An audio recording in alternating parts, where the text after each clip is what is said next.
Well, as everybody knows, Brandon Lee himself was accidentally shot dead during the filming of The Crow when a prop gun mistakenly had a lethal charge in it. And that adds a special poignance to this movie because not only does the story ironically mirror real life, but Lee is so good here and the movie is so good that this could easily have been the beginning of a starring career for him.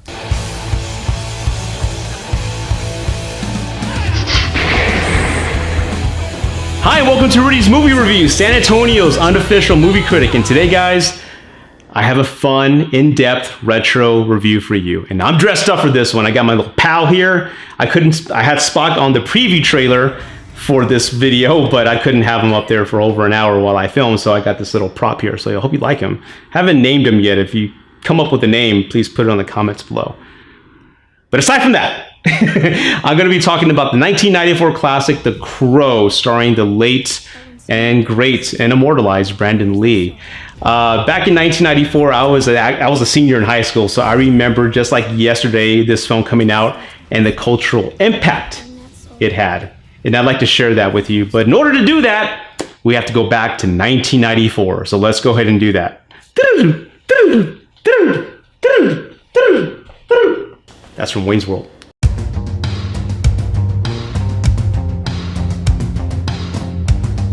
Now, in 1994, being a nerd as I was and still am, 1994 was a big year because if I can just paint the picture, from 1989 to 1994, comic book movies were really in their infancy. Tim Burton had made Batman and Batman Returns, and in essence, he created the comic book movie template because there were a few movies that came out right after that that copied that model.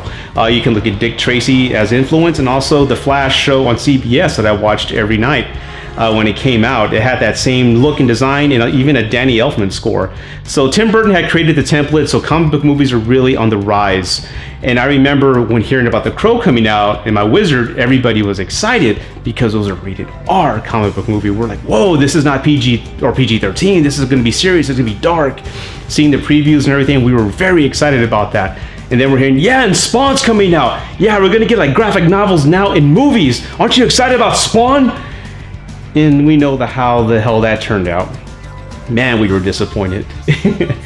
But The Crow was an event because prior to the movie being released in May of 1994, we had heard the news that Brandon Lee had died tragically, and I'll go into more detail on that later in the video. But I have to admit, looking back and walking into that film, buying a ticket and sitting down, it was a unique experience because you saw a guy on the verge of superstardom, taken away too soon. And he gave a magnificent performance. It was a special movie to go check out. It really was.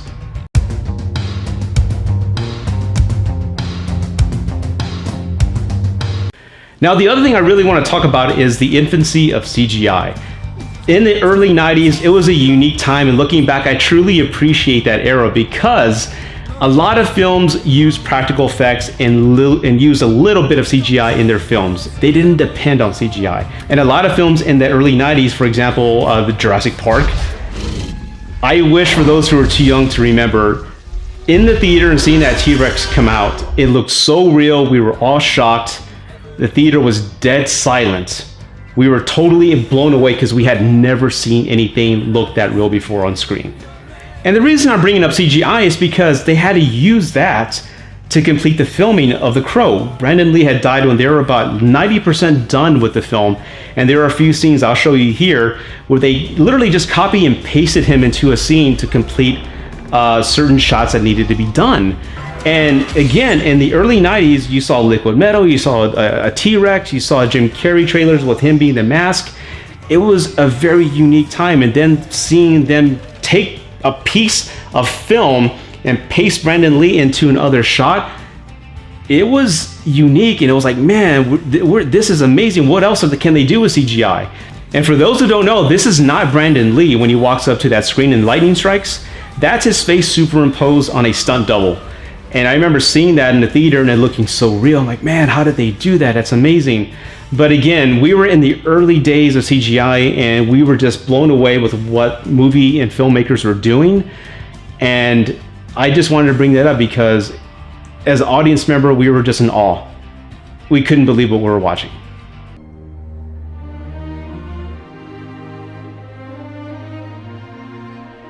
Now, guys, I really want to touch on the sensitive topic of Brandon Lee's death on the set of The Crow. I want to be 100% respectful on this topic and just share with you the details on when it happened and really a bad omen that took place a few weeks before the actual death. The omen took place during this scene. It's the scene where Brandon Lee goes to a pawn shop in character as a Crow, and he meets Gideon, who is played by Joe Pilato. He jumps on the counter, he punches a breakaway glass, grabs Joe Pilato's hand, stabs it. While filming that shot, he punches the glass, and it's breakaway glass. Apparently it's supposed to break like candy.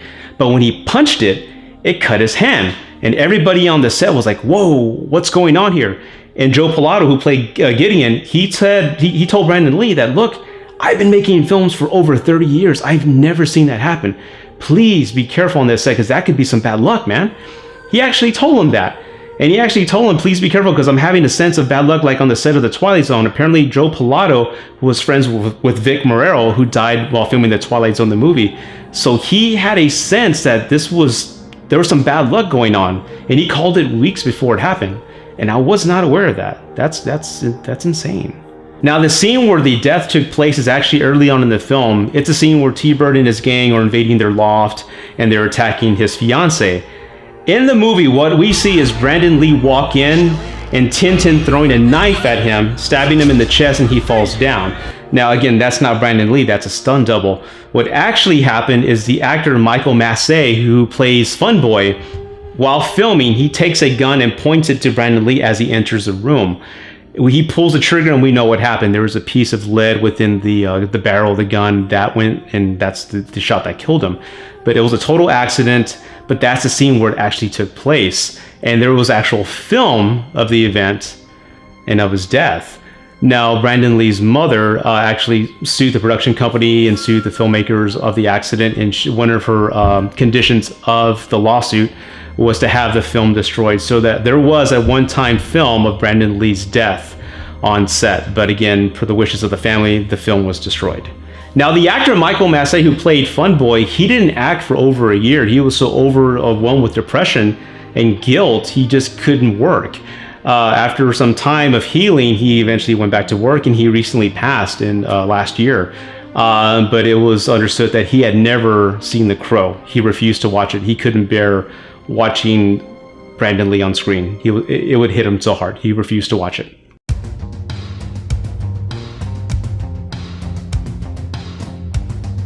Now, real quick, I just want to take a brief moment to acknowledge the performance of David Patrick Kelly, who played T-Bird. You know, Lake Erie actually caught on fire once from all the crap floating around there. I wish I could have seen that. And The Crow. In my previous video that I just posted, me and my friend Chris talked about the Warriors and his performance in that film, and how, as brief as it is, it's immortalized, and his lines are just now part of film lore. You know, Warriors, come out and play, eh? But he does such an amazing job in this film. He's such a great antagonist. And watching this film again with fresh eyes, I hadn't seen The Crow in many years, his death scene is one of the best, man. I love how he doesn't know what's going on, and the Crow's tying him into the chair, and then he looks at him, and then he remembers who he is. Does it get you sweating? I know you. I know you. I knew you. I knew you. But you ain't you. You can't be you. We put you through the window. There ain't no coming back. This is the really real world. There ain't no coming back. We killed your dad. There ain't no coming back. That is one of the most memorable deaths in this film. I love it. It gives me goosebumps. His acting, what he's saying, and the quote he gives right before his death. I just want to give him an acknowledgement. Like, hey, dude, you did an amazing performance. You're an amazing actor, and you did an amazing job in this film. So well done, sir.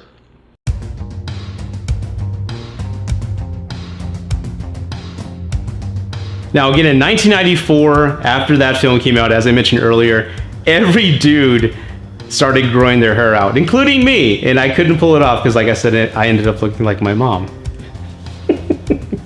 But that Halloween, every dude was the Crow. Just like a couple years ago when Suicide Squad came out and every girl was Harley Quinn, that Halloween in 1994, every dude was a Crow. Now, if you're tall and lean, it'll work. If you're short and stocky, it's not gonna happen. And that's why I wasn't the Crow. But it had such a cultural impact. I remember Sting. You remember the wrestler Sting from WCW? He had this Ultimate Warrior, Hulk Hogan-ish look. And then after The Crow, like a year later, he changed his look and became The Crow. And no, it wasn't because New World Order and their colors. Nah, it's none of that crap. He copied the look of The Crow. Bottom line. The soundtrack's amazing. And to this day, it's a great soundtrack. I was playing it in my car all week. It was one of those soundtracks you had to have in 1994 along with the Pulp Fiction soundtrack. Those two soundtracks were the must-haves in my senior year, believe it or not.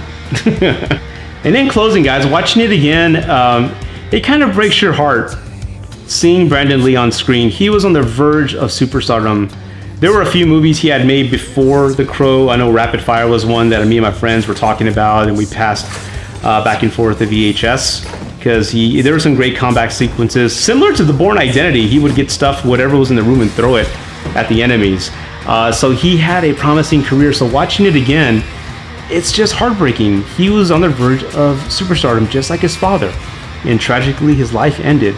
It's also odd how the story of coming back from the dead, having your life taken away suddenly, also kind of match what happened. So this film has a special, unique place in film history. Has it aged well? It has. Some of the CGI looks dated. Some of the performances are not so great. I'm not speaking about that little girl in the film. But it's aged well enough to where I can watch it and appreciate it. It's a great film. It's well acted. The stunts are great. That whole explosion with T-Bird flying off the dock, that's amazing. And again, there's no CGI on that other than what we talked about earlier. There's no CGI. It's well acted and well written, and the set design's amazing. If you haven't seen The Crow, I highly suggest you check it out. As of this taping, it was on Amazon Prime for free. But if you're a comic book lover and love comic book movies, I highly suggest checking out one of the first, because this definitely was one of the first. One of the first successful rated R films, not Deadpool. It was The Crow, and then Blade. People forget about that! And as always, guys, thank you for watching Rudy's Movie Reviews, San Antonio's unofficial movie critic. Please take care. God bless, and live long and prosper. And I am out.